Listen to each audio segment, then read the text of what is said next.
Now, we've heard a lot about CX, which is customer experience. We've heard a lot about after sales, but my guest today has over 30 years of experience as an entrepreneur and also from an engineering and B2B background, which is really interesting because he's going to talk to us today about the total experience and how you can transform stakeholders into business superfans. We're going to talk a little bit about the difference between B2B and B2C when you're building superfans, and also the importance of engaging employees and, most importantly, how to do that. We're joined from Scottsdale, Arizona by Frederick Dudek. Frederick, welcome to the show. Welcome, Jim. Thank you for inviting me on the show. I'm excited to share some stuff with your audience. Well, me too. And Frederick said welcome because actually he also has a podcast. So he is used to being the host, I think. So I'm turning the tables on you today, Frederick, It's all good. because you've got a lot of great wisdom to share.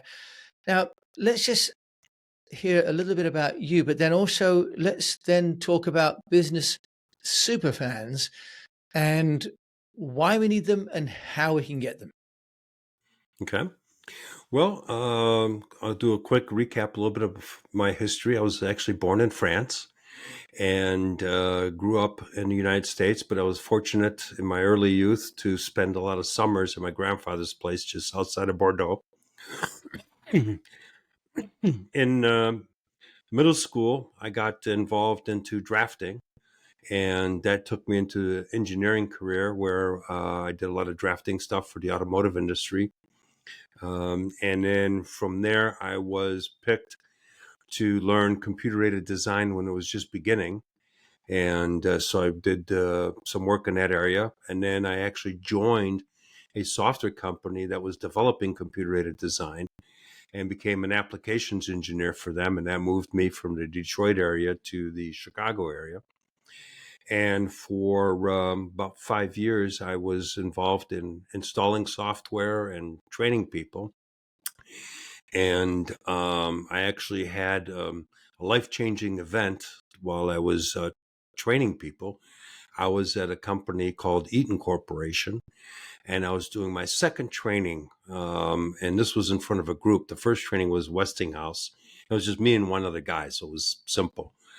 But I did the training, and the manager pulled me aside and said, that was the worst possible training I've ever seen. I'm going to give you till tomorrow to get it sorted, or I'm calling your boss and having you terminated. I slept well that night. And the next day, actually, the guy actually did me a big favor because I created what I would call engagement training. So I would turn around and start having a conversation with the students in the class and start around and say, okay, Jim, is this the right command syntax to do this? And they'd say, well, you'd say, okay, yeah, I think so. Well, Mike, do you agree with Jim? And it started to get a whole conversation, and I became the most sought after application engineer to install software and train. 5 years later, I got moved into sales and was fortunate to get some very high-end sales training programs like Wilson Learning, strategic account management, and etc. In my first year in sales, I won some awards. And from there, I became a district manager, regional manager. I worked for a UK company that moved me to the West Coast of the United States to Arizona. And then I became a director of worldwide sales for a software company and took a product from zero to multi-millions, set up 60 resellers around the world in a 3-year window. And then I've had my own business. And then most recently, I've worked with an interpreting and translation company, and we implemented systems in there.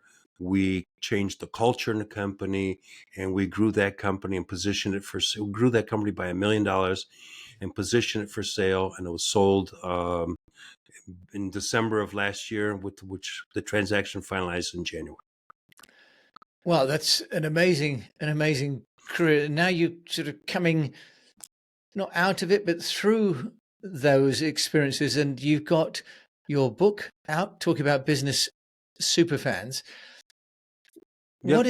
What is a super fan? Let's just be clear about what is a super fan, Frederick. A super fan is all your stakeholders, is the way I look at it, being your brand advocates on steroids. So if you think of a sports team, so you look at European football, okay? And you've got the fans painted with the faces painted, the jerseys, the banners, and everything else. And they're, you know, is the team paying them for that? No.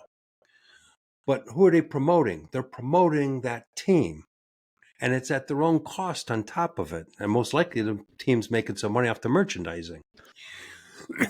So the idea came along that, when I was selling manufacturing software, my customers were my super fans, and they would turn me on to other tool and die shops that could use my technology, because some of the times these shops were doing overflow work from my customer. And so my sales cycle was collapsed to most of the time. It was just taking the order and what's it going to cost me and how fast can you get it here? Because so and so said I need to buy this stuff. And there was no sales. It was just order taking because of the fact that I had built up that reputation and helped my customers achieve where they wanted to go in business. So a super fan is someone that recommends you to potentially new customers. You said you've helped them to achieve their own goals. How did you do that, Frederick? Because there's a backstory to that part of the story, which is probably where some if you like some instructions for us are living. So what would you have done for those customers to help them to get to their goal? Well, I would take around and sit around and look at what their objectives was in the next 3 to 5 years. What's their business objectives? What's their challenges of getting to those objectives?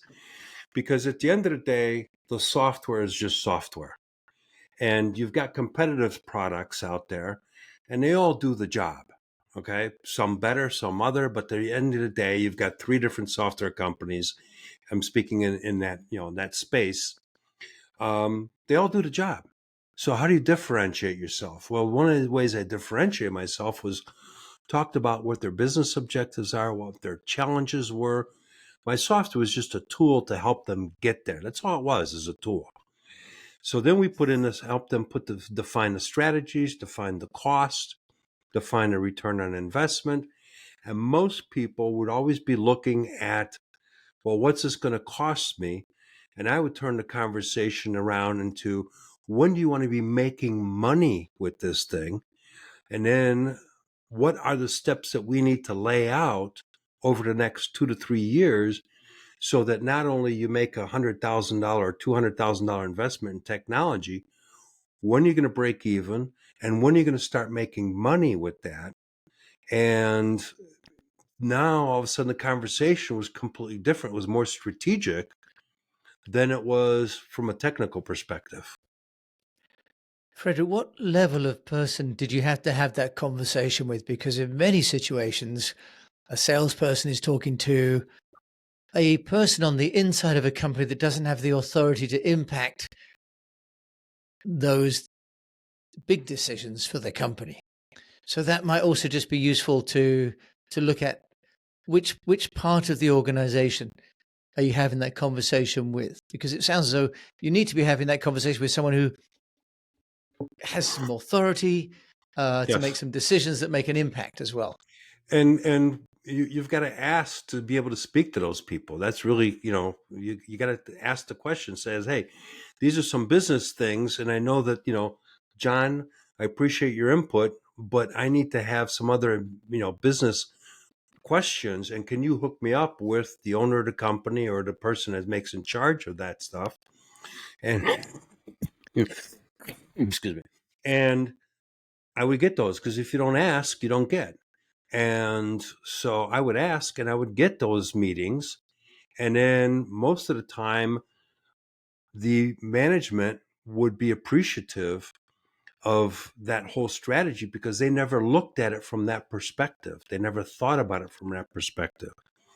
The other thing that I did to create super fans out of that, let's say a tool and die shop, was when we would do a product presentation, we'd have the guys on the shop floor to be using the technology, management, finance, all that stuff. I made sure to get everybody's name. And then when we got done with the presentation, I sent a letter through the mail thanking everybody for their time and their input in our presentation. So Steve, that's the guy on the shop floor that never gets anything, gets a letter in the mail saying, "Hey, Steve, I really appreciate your contribution to the meeting last week, blah, blah, blah, blah, blah." He feels like a rock star. And so when they would have a meeting to decide which vendor they're going to go with, I Mm. already had predisposed the mindset, and they would come back and says, "Well, we felt after the sale, your company would give the best support." And I positioned that by the follow-up. Follow-up is everything. Yeah.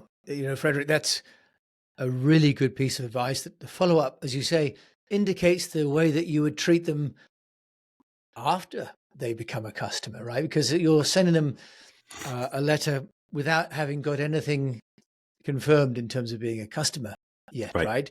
So you're showing some integrity and some willingness to be there for them, whether you're their vendor or not. Correct. So that positions you entirely different. And as you say, it's also next to free, that kind of gratitude, isn't it? It's a letter and some time, Yep, which or which email. I mean, today's world email, but back then I used to do it via letter.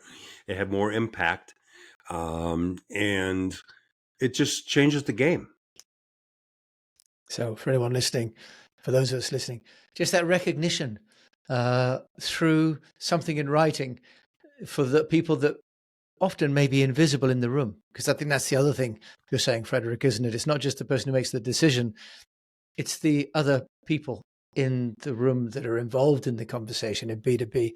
How does that apply in the consumer space, Frederick? Because they're quite different, B2B sales and consumer sales, aren't they? Where Sure, but I look at it as it's very similar because if let's say I'm a home improvement company, okay, and someone wants their kitchen remodeled.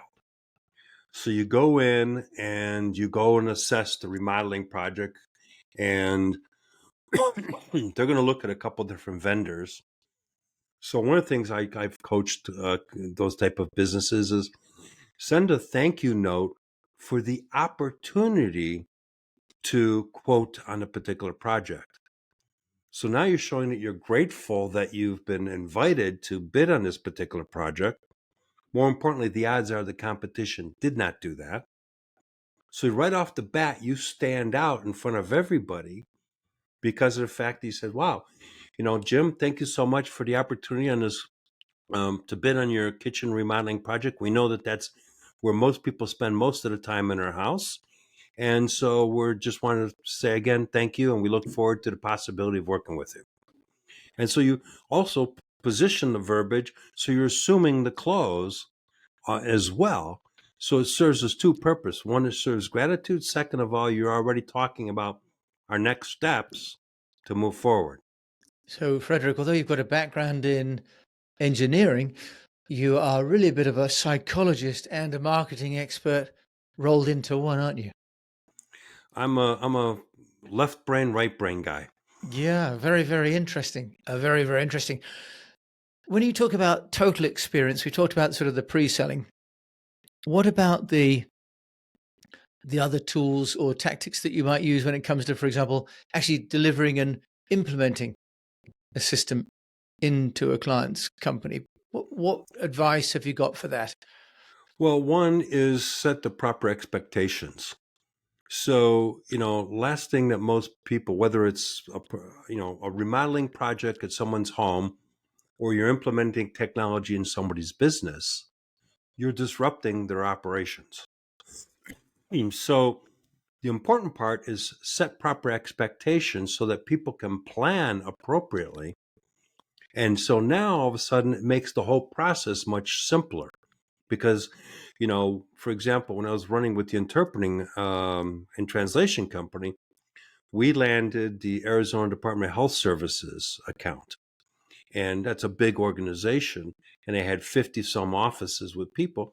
So we actually set up training for them to how to utilize the on-demand interpreting system, set proper expectations, and we had training videos that we created so that we created a portal for that specifically for them, and that made the whole process of implementing it across 50 different locations and hundreds of people utilizing the service simple. Yeah. And more importantly, speed is everything. And when there's an inquiry or an issue, speed is the deal maker. If you can take it and handle it promptly, fast, it's the game changer, because people get upset when they don't hear anything. And Frederick, you're absolutely right. When you think of it like that, and you said earlier on how, three companies, they've all got the same product. You're differentiating yourself on your pre-selling, the recognition, on the recognizing the installation will cause some disruption, and also that on the rollout, that if there are any issues with that, that whoever needs to talk to somebody can get access to customer service without delay, right? So these are the wrappings that you can put around a product or service that are not written on the book, are they? They're not written down on the product definition. Correct. They're the other aspects of what it's like to do business with you that Yep. create the super fans. Yep. And that goes back into the team. How do you elevate your team, the employees, if you've got those, into being super fans of the company that they work at? Because at the end of the day, they're the front line to the prospective customer or the existing customer or supplier or a distributor. And so that conversation is very, very important.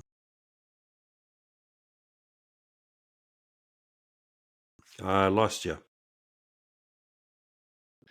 And how are you doing that, Frederick? Because increasingly employees are remote or semi-remote, and certainly in this day and age where people's contracts are maybe shorter lived, so we're not having the same kind of lifetime commitment and loyalty to businesses on either side of the contract. How are you getting, if you like, super fans as employees? Well, one is, one of my quotes in my book, Creating Business Superfans, is people will crawl through broken glass for appreciation or recognition. And so the reality is, we don't give out enough appreciation. And, when you take around and say, okay, um, Susie, thanks a lot for that extra effort that you took with this particular customer and this particular problem. We really appreciate it. Well, Susie feels okay. Okay. She feels good. However, if I turn around and say, hey, we're having a company meeting and I want to take a moment to recognize Susie in front of everybody, she feels on top of the world. And more importantly, you've just motivated the whole team because of the fact that they're saying, wow, the owner of the company really appreciates our extra effort and more importantly, notices it. And that's the game changer right there. That changed the culture, that changes the mindset. Now everybody wants to be recognized. So the old criticize in private and recognize in public maxim still holds true, right? Yep. For people. And what about people buying into the commercial success of the business? Because they could be super fans in terms of feeling recognized, but we also want to translate that into them looking for opportunities, don't we, for the business? What's your experience and your guidance, Frederick, with getting people to also think about the financial rewards and the sales of the business? Very good question. So, one of the things that's important is having them involved in the business, because I've dealt with some companies where, well, we're not sharing the financials with anybody. That's private and blah, blah, blah, blah. And the reality is, if you do share the financials, everybody's involved in it, then you can create a compensation plan that evolves around that aspect. So that if we hit this particular target, we're going to have a bonus for everybody because you can't get there without everybody in the first place. And so now everybody's part of the equation. So with the interpreting company, for example, I started a Monday morning meeting, and we reviewed where were we, what were the challenges, what can we do, what's happening, and everybody was part of the conversation. We weren't playing secrets, and that changed the whole dynamics because it'd say, okay, look, we hit this threshold. We celebrated. One of the things we did is we celebrated. We hit, a milestone and threw a little party in the office that we hit this milestone. So everybody was part of the energy. And, I did the same thing years ago when I was in charge of global sales. When we hit a certain threshold, I invited all the software developers. Nobody knew. I brought in food, and I go, hey, can I see everybody in the conference room? And, even the owner was like, what's up? Just come into the conference room. And everybody came in, and all of a sudden I just said, hey, I want to congratulate everybody. We hit this mark. Here's some lunch. Here's a couple, beverages, and let's just enjoy this moment. And people appreciated that. Yeah, as you say, to celebrate the successes, especially collectively, is really, really important, isn't it, Frederick? Yep. Frederick, let's change slightly the conversation because you're doing consulting, but you've had a career change yourself, really, haven't you? Because you've been in big companies, then transitioned to sort of semi-entrepreneurial into consulting. Can we just talk about how you've been building the Frederick Dudek brand as well? Because I think you've got a lot of wisdom and inspiration that you can give us as well. So just tell us how you've been building your own personal brand. Well, that was something that I had to get around my head, first off, because I'm used to doing products. So I initially started down the road of this is going to be my product and everything else. The business super fans is going to be the brand and everything else. And then I realized that really, no, I'm the brand. And so I had to really take a step back, retool myself, and get myself comfortable with the fact that at the end of the day, I'm the brand and Business Superfans is my product. And so now I've changed all the verbology, the marketing aspect, and everything else. And now I'm starting to work with some businesses to, help them go to the next level and getting, like I said, with the interpreting company, that was one where I stepped in as a, general manager for a little bit and got them all organized. And then I stepped out. Recently, I stepped into a commercial flooring company and got them systematized. And within a 2-month window, helped them get $1.1 million worth of bid opportunities because they had never, they had been in business for 30 plus years, but it was just their word of mouth. And they never went out and actually networked and went to events and everything else. So I'm building myself up as the guy that helps businesses get themselves out of their own way, scale very quickly, and then put them in the right direction, and then just mentor them, making sure that they're staying on track. Nice. And you're doing that through, you've got your website, which is frederickdudek.com. So congratulations, you were able to get your own domain name. And then you have your accelerator, but you also have a podcast as well as the book and the speaking. So of the strategies there that you've put into place to build your personal brand, Frederick, which ones are working best for you? Right now, I would say is the podcasting. Actually, I just thought of on when I was telling you earlier that I was out of country for numerous weeks. I came up with an idea that I'm going to share is that small businesses can use podcasting for themselves to edify their team, to edify their customers and their product and services. So I'm actually putting together a course to help the small business what tools to use, what softwares to use, And they don't have to have guests on. They could have their team as guests or customers, but it's a way to differentiate themselves over their competition. And right now, it's the primary medium to communicate with an outside world. Yeah, there's that's a great idea, and there's a product called Hello Audio, which does private podcasting. Oh, So interesting. yeah, so if I had the founder on this show a couple of years ago now, and so if you want to host a podcast within an organization that you don't want to be on an RSS feed going out onto the main players, you can use Hello Audio to control the distribution, which means that then you can keep it confidential.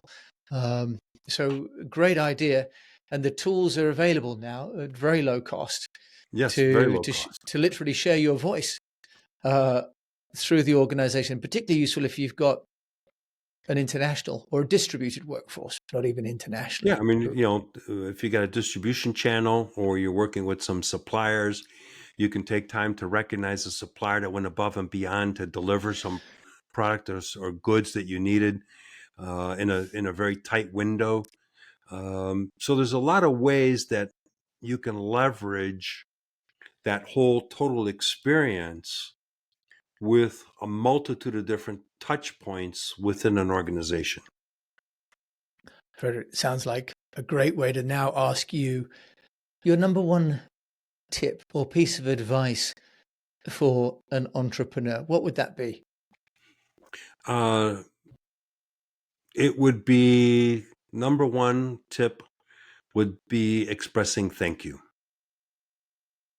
because we don't say thank you enough to our team, our suppliers, our distributors, all the stakeholders. You got an employee that went above and beyond to make sure that something got taken care of. You want to take time to just express some gratitude to them and thank you. If let's say you're selling home improvement stuff, again, I'll go back to that, and you didn't get the deal, send a thank you for the opportunity, because it still shows that you're a graceful loser.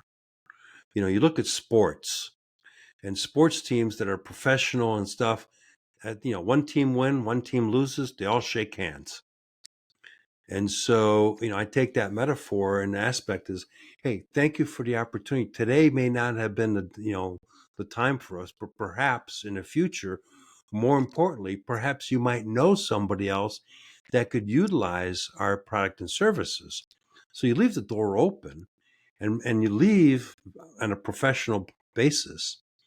Um, and I think that that's where people sometimes overlook the thank yous and staying in touch with the customer. Frederick, that's really, really nice. And you're watching my daughter play hockey against a team this weekend. And at the end, they stand opposite each other and give each other three cheers for the other team. So at that level, they're learning to celebrate being in competition with each other and Mm-hmm. and saying who's the best player on either side of the team. And yet, as you say, we sometimes lose that, don't we, as we get Yep. older and into the heat of competition of business. So thank you for reminding us of that.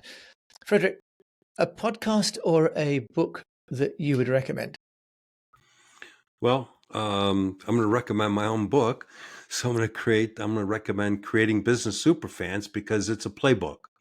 So there's some stories in there, but there's actual action items that you can actually take in there that you can actually implement right away. Don't cost you anything, but will start generating results. And I'm going to push my own podcast as well, the Business Superfans podcast, because that's where we share stories and bring on different people. Like this afternoon, or actually later this morning in Arizona, I'm interviewing a business owner of a technology company. So, and tomorrow I'm interviewing another company that's created e-releases, that is a PR platform that you can push out press releases that'll go to a multitude of media places. So a lot of cool tips on growing a business, creating super fans, and technology to do so. Frederick, well, you sound like just the man to do that. So, as Frederick grew up in France, I'm going to say merci, De monsieur. rien. And if you want to get hold of you, how can they do that? They can go to Frederick, Frederick, Dudek.com. Frederick, merci bien. Eh bien, à bientôt. A bientôt.